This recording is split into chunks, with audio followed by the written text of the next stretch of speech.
জামাত ইসলামের অনেক ভাইয়ের মন খারাপ হয়তোবা যে জামাত ইসলাম কেন ক্ষমতায় আসতে পারলো না, ক্ষমতার কাছাকাছি গিয়েও কেন তারা এই পরাজিত হলো। আসলে পরাজিত কেন হলো এটা অনেকেই ধারণা করছেন যে হয়তোবা এই নির্বাচন, যেখানে এই যেটাকে বলা হয় যে ইলেকশন ইঞ্জিনিয়ারিং, এইখানে হয়তোবা ভোট গণনার ক্ষেত্রে হয়তোবা একটা ঝামেলা হয়েছে, যেখানে একটা কারচুপি হয়েছে। এটা অনেকেই বাংলাদেশের মানুষ বিশ্বাস করতেছে, বা জামাত ইসলামের ভাইরা কঠিনভাবে তারা বিশ্বাস করতেছে যে তাদেরকে জোর করে হারিয়ে দেওয়া হয়েছে। আসলে মন খারাপের কিছু নাই। বাংলাদেশ জামাত ইসলাম বিগত দিনের তুলনায় এখন একটা অনেক ভালো অবস্থানে আছে। শুকরিয়া আদায় করা দরকার আপনাদেরকে যে আপনারা যে অবস্থায় এখন আছেন, এটা আপনাদের জন্য অত্যন্ত সুন্দর একটা সুযোগ বাংলাদেশে এসেছে। বিগত 17 বছরের কথা একটু চিন্তা করে দেখেন যে এই 17 বছর আওয়ামী লীগের সময় আপনাদের অবস্থা কেমন ছিল। মামলা হামলা, গুম খুনের শিকার হয়ে আপনারা সবচাইতে বাংলাদেশে নির্যাতিত নিপীড়িত একটি রাজনৈতিক দল ছিলেন। আপনাদের বিগত 15 বছর ধরে এই অফিস খোলার মতো সুযোগ আপনাদের ছিল না।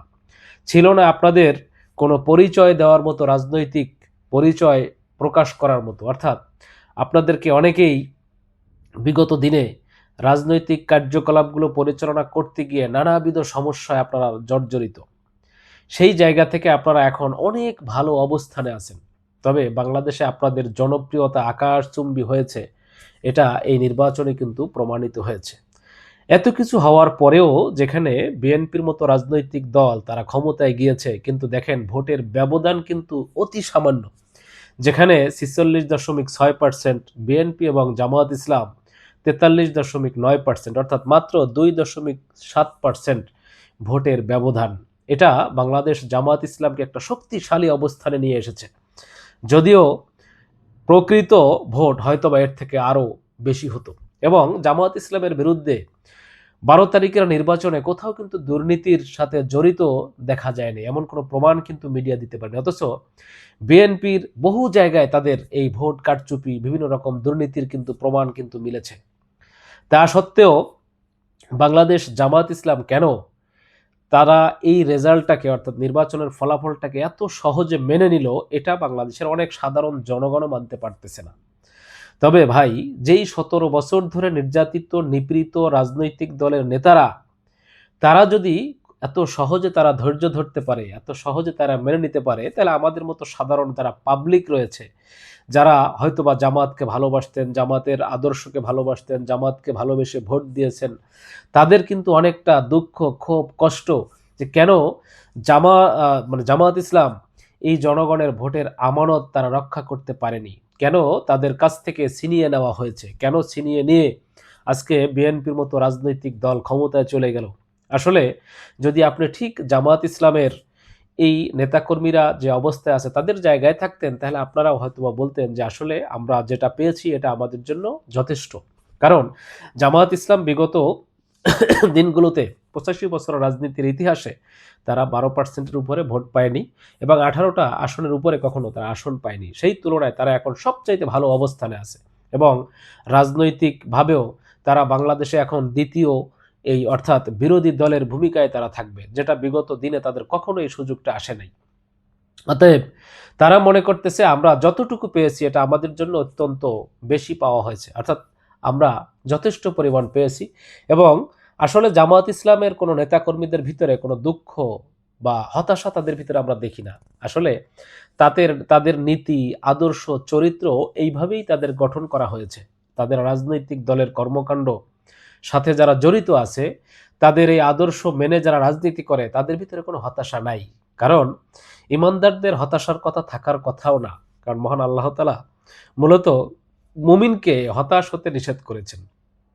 যে কারণে জামাত ইসলামের ভাই ব্রাদারকে দেখলে মনে হয় তাদের ভিতরে কোনো রকম কোনো হতাশা নাই। এত পরিশ্রম, এত কষ্ট, এত ক্লান্তি, এত চাওয়া পাওয়া, এত আশা আকাঙ্ক্ষা ছিল, সেই জায়গা থেকে তারা যে হঠাৎ করে মানে এই তাদের লক্ষ্য থেকে তারা বিচ্যুত হয়েছে, তাদের ভিতরে যে হতাশা দেখার কথা ছিল বা থাকার কথা ছিল, সেই ধরনের কিন্তু হতাশা তাদের ভিতরে নাই।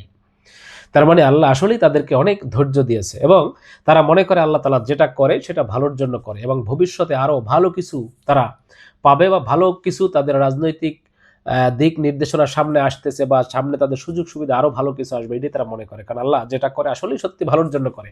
কারণ এই মুহূর্তে তারা রাজনৈতিক দল হিসেবে ক্ষমতায় আসলে আসলেই তারা রাষ্ট্র পরিচালনার ক্ষেত্রে অনেক রকম বাধার সম্মুখীন হয়তো। আওয়ামী লীগ, বিএনপি, ভারতের বিভিন্ন রকম ষড়যন্ত্রের শিকার তারা হয়তো, কিন্তু সেই ষড়যন্ত্রের শিকার এখন কিন্তু অনেকটা মোকাবেলা করতে হবে এখন বিএনপিকে। এবং বিএনপি এখন যদি সেই ভুলগুলো করে, বিগত দিনে আওয়ামী লীগের মতো যদি বাংলাদেশটাকে তারা পরিচালনা করতে চায়, তাহলে তারা কিন্তু বাংলাদেশের মানুষের ঘৃণার পাত্র হয়ে দাঁড়াবে। তবে আমরা মনে করি যে বাংলাদেশ জামায়াত ইসলাম মূলত, যদি এখানে একটা তাদের সুযোগ আছে, যদি বাংলাদেশে বিএনপি আবারও নতুন করে সে আওয়ামী ফেসিবাদী কালচারের মতো আবার যদি তারা ভুল করে থাকে, তাহলে সেক্ষেত্রে বাংলাদেশ জামায়াত ইসলাম আগামী নির্বাচনে তাদেরকে কিন্তু বাংলাদেশের জনগণ একচেটিয়াভাবে তাদেরকে চাবে, যে কারণে তারা একটা সুযোগ সুবিধা কিন্তু এর থেকে অনেক ভালো অবস্থানে তারা চলে যেতে পারে। অর্থাৎ যদি বিএনপির থেকে কোনোভাবে বাংলাদেশের মানুষ মুখ ফিরিয়ে নেয়, তাহলে একমাত্র রাজনৈতিক দল হিসেবে কিন্তু জামায়াতের জন্য একটা সুযোগ আসতেছে।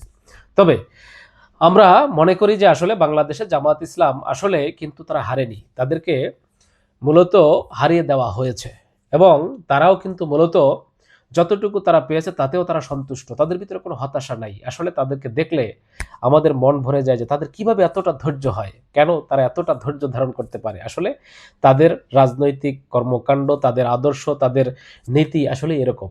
তারা যে প্রত্যেকটা রাজনীতিবিদ তারা যে সমস্ত বইগুলো পড়ে, আসলে তাদের জ্ঞানের ভান্ডার হইতে হয় তাদেরকে, কারণ এই সমস্ত বইগুলো পড়লে এমনিতেই তাদের নীতি, আদর্শ, চরিত্র আসলেই পরিবর্তন হয় অনেকটাই।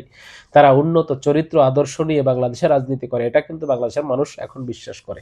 তা যাই হোক, আমরা যেটা বলতে চেয়েছিলাম যে আসলে মূলত বাংলাদেশে জামাত ইসলাম আসলে হারেনি, তারা হেরেও কিন্তু জিতে গিয়েছে এবং তাদের জন্য হয়তোবা এই পরিবেশটাই এখন তাদের জন্য যথেষ্ট ছিল, সেটাই তাদের জন্য এখন এসেছে।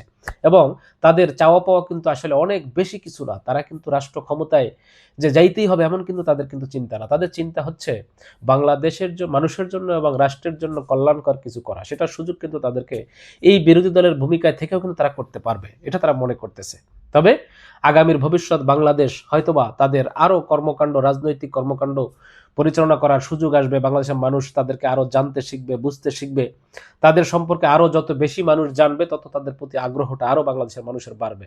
আসলে বাংলাদেশ জামাত ইসলাম কিন্তু খুব বেশি দিন কিন্তু তাদের এই রাজনৈতিক যে অবস্থাটা, এটা কিন্তু জনগণের ভিতরে কিন্তু প্রচার করতে সক্ষম হয়নি, কারণ বাংলাদেশে মাত্র ১.৫ বছর আগে শেখ হাসিনার পতন হয়েছে। এই ১.৫ বছরে কিন্তু তাদের কিন্তু এই প্রচার প্রচারণা হয়েছে বা জামাত সম্পর্কে ততটুকু বাংলাদেশের মানুষ জানতে পেরেছে যতটুকু এই ১.৫ বছরে তারা জানাইছে। এর আগে কিন্তু বাংলাদেশের রাজনৈতিক দল হিসেবে তাদের সম্পর্কে বাংলাদেশের মানুষ খুব বেশি জানতো না। আমরা মনে করি যে বাংলাদেশে আগামী ৫ বছর এই রাজনৈতিকভাবে জামাতের সংগঠনকে আরো শক্তিশালী করা এবং বিভিন্ন সরকারি দপ্তরগুলোতে তাদের নিজস্ব এই আদর্শের লোকগুলোকে সেইখানে বসানো, রাজনৈতিকভাবে আরো প্রজ্ঞা কৌশল সম্পর্কে তারা আরো অভিজ্ঞতা হওয়া এবং রাষ্ট্র পরিচালনা কিভাবে করতে হবে, ইঞ্জিনিয়ারিং, এই যে যেভাবে যেভাবে রাজনৈতিক এই অর্থাৎ নির্বাচনটা হইলো, এটা মোকাবেলা করার জন্য কি কি দক্ষতা অর্জন করতে হবে, এই ধরনের বিভিন্ন বিষয় কিন্তু তারা এখন আস্তে আস্তে আরো শিখবে এবং আগামীর ভবিষ্যৎ রাষ্ট্র ক্ষমতা যখন তারা এই দেশে আসবে, তখন তারা একেবারে পরিপূর্ণ অভিজ্ঞতা, পরিপূর্ণ রাষ্ট্র পরিচালনার অভিজ্ঞতা নিয়েই তারা আসবে। যখন বাংলাদেশে তাদের যে রাষ্ট্র পরিচালনার কৌশল, এটা দেখে বাংলাদেশের মানুষ সত্যি সত্যি অভিভূত হবে এবং তাদেরকে দীর্ঘদিন রাষ্ট্র ক্ষমতায় রাখার জন্য এই দেশের মানুষই হয়তো একটা সময় তাদের পক্ষে কাজ করবে। আমরা এমনটাই মনে করতেছি। প্রিয় দর্শক শ্রোতা, যদি আপনাদের কোনো মতামত থাকে অবশ্যই আপনারা জানাবেন।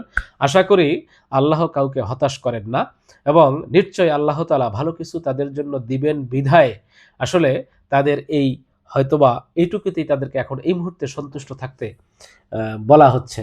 তো যাই হোক, ধন্যবাদ সকলকে। খোদা হাফেজ।